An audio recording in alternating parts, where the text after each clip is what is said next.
Howdy. Welcome back to Dion Talk. Self-managing 14 rental units doesn't sound easy. Self-managing 14 rental units while working full-time sounds like a challenge. Self-managing 14 rental units while working full-time and being super lazy means that you come up with a system that makes it very easy or you don't do it. And in this video, I'm going to share my systems with you.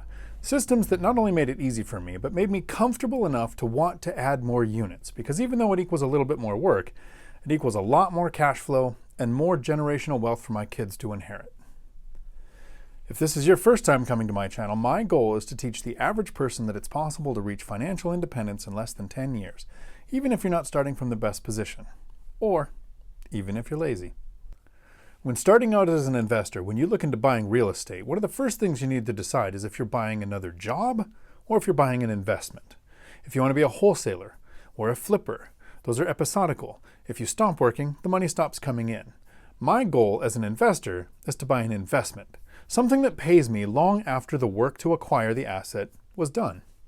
And once you have the cash flowing asset, it seems like a lazy person especially would want to hire a property manager, because with a property manager in place, that means even less work for me. And someday I am going to make a video about why I self-manage and why I don't have a property manager.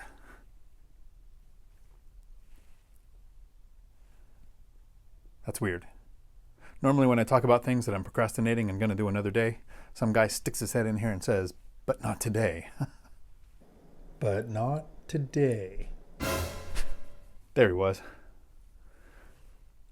So one of the several reasons why I don't have a property manager is because of the money. Ooh, money. That's that thing we like. It was less than 27 hours in 2020 for me to self-manage all 14 of my units. It would have cost me around $19,000 to have a property manager, even if I had zero turnover. Ultimately, it's up to you if you have a property manager or not. For me, I prefer to self-manage because of my systems, and not just because it was the easiest $703 an hour that I've made. The first part of my system that makes it possible for a lazy person who's working full-time to self-manage 14 units is setting expectations with the tenants. One of the biggest mistakes I made in the beginning was not having strong leases and not sticking to them. To find a lease that will probably be effective for your area, I recommend checking your state's official website. Most states have a section labeled Tenant Landlord Resources, and in there you can usually find leases. I've had to add a few things to mine. Things like no water beds. Yes, lesson learned. And spelling out specific parts of the yard that the tenants are responsible for, because in some of my small multifamily, there weren't fences when I first got them.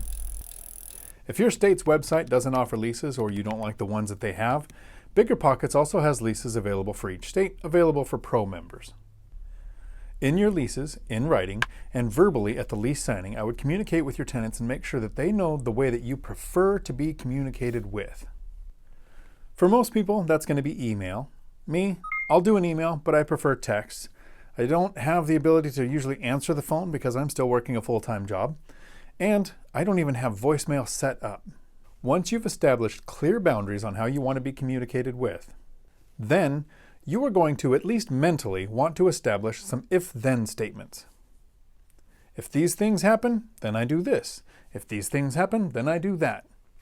For me, the biggest thing is deciding if something's going to be handled by a handyman or a contractor, or if it's something I'm going to handle myself. I do recommend keeping at least 2 handymen that you can call just in case one is busy. To find them, I usually go to local real estate investor meetups, REI meetups. You can usually find them on BiggerPockets or maybe your local Facebook groups, but there's usually people there that do small repairs, and you can get a face-to-face review of that person's work from the other investors that are at the meetup. The first few projects that I have a handyman do, I usually work with them, or at least am present.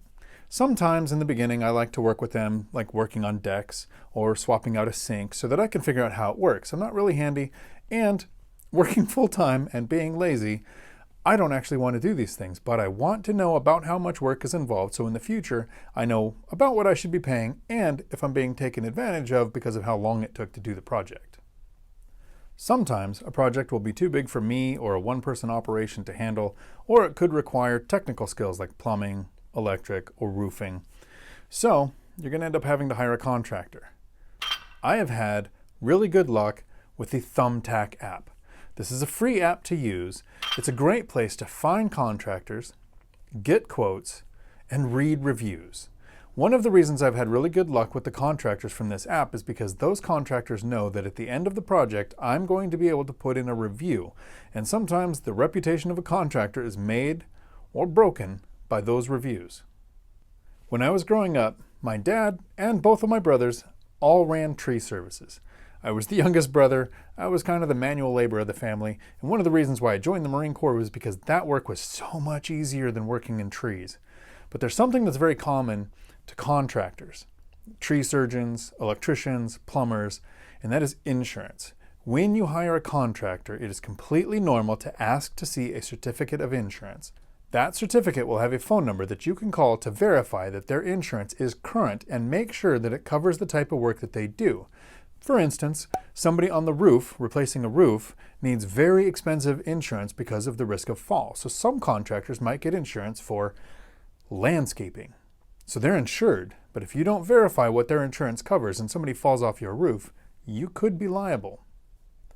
Another thing that's important when you self-manage your properties is how you collect rent.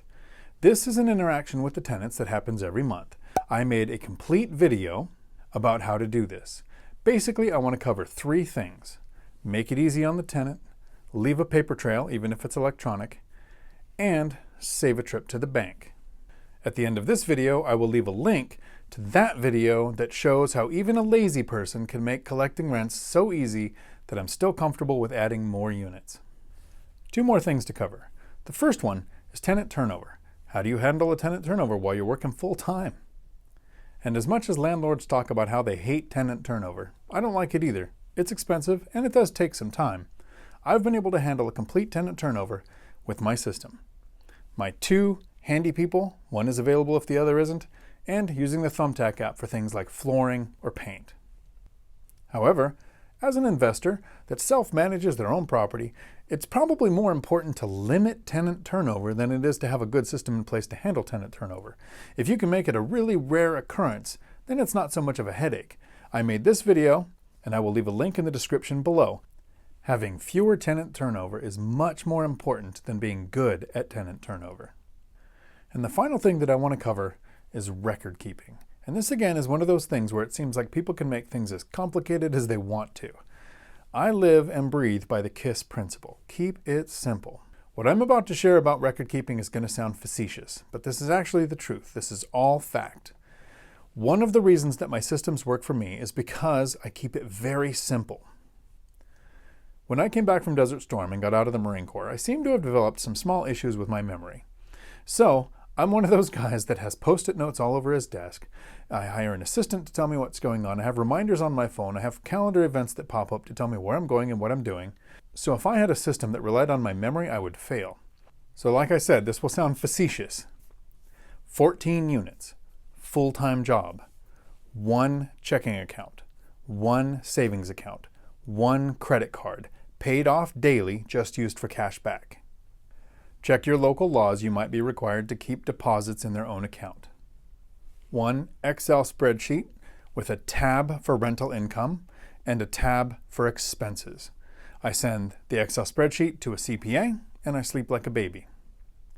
Using these systems, self-managing 14 units, last year I spent less than 27 hours doing that. My goal with this video was to show you some of my systems so that you can make it easier for you to self-manage your units. The goal with my channel is to remain as positive as possible and show the average person that you can invest in rental properties and you can achieve financial independence in less than 10 years, even if you're not starting from the best position. So a lot of my videos cover things that show how it's possible to do this. How much do you need in reserves? Can you house hack with kids? Do you invest or do you pay off bad debt? But if you would like to see a video that covers my mistakes or the problems that pop up not because of mistakes I made, but just because problems happen when you're investing. We all know that it can't always be puppies and kittens, that some days have to be pretty dark and things happen that just suck. If you want to see a video that covers all of the problems with investing in real estate, because you don't like all of the positive content, in the comments below, just write puppies and kittens. because I like to confuse those people that left the video early. They won't know what it means. But that'll tell me that you want to hear about all of the problems that can pop up as an investor. Until my next video, thanks for coming to my Dion Talk. We're sorry, the number you have dialed is not in service at this time.